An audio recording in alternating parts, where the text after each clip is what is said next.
សួស្តីអ្នកទាំងអស់គ្នាថ្ងៃនេះខ្ញុំនាំអ្នកទាំងអស់គ្នាមកអាប់ដេតទៅតន្ត្រីដាក់ចូលក្នុងការមុនឥឡូវខ្ញុំបានដាក់វាចូលក្នុងកែវថ្មហើយឃើញថាទិដ្ឋភាពរបស់វាគឺអសស្អាតមែនទែនគឺពណ៌ដិតល្អចំណែកមួយទៀតដែរគឺពណ៌របស់វាមិនសូវជាស្អាតទេថាពណ៌ស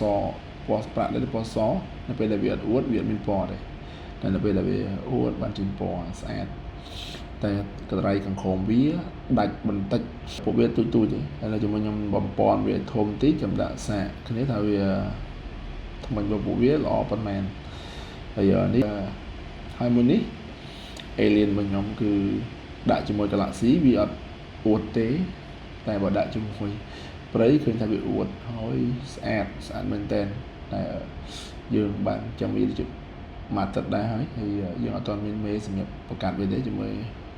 មានពួកមេរបស់វានៅតូចមែនតើអញ្ចឹងខ្ញុំពេលមេរបស់វាធំយើងដាក់បង្កាត់វាដើម្បីឲ្យកូនហើយខ្ញុំអាប់ដេតជូនអ្នកទាំងអស់គ្នាតែប៉ុណ្្នឹងទេសូមជួយចុច follow ដើម្បីបានទទួលបានវីដេអូថ្មីៗពីខ្ញុំបាទអរគុណ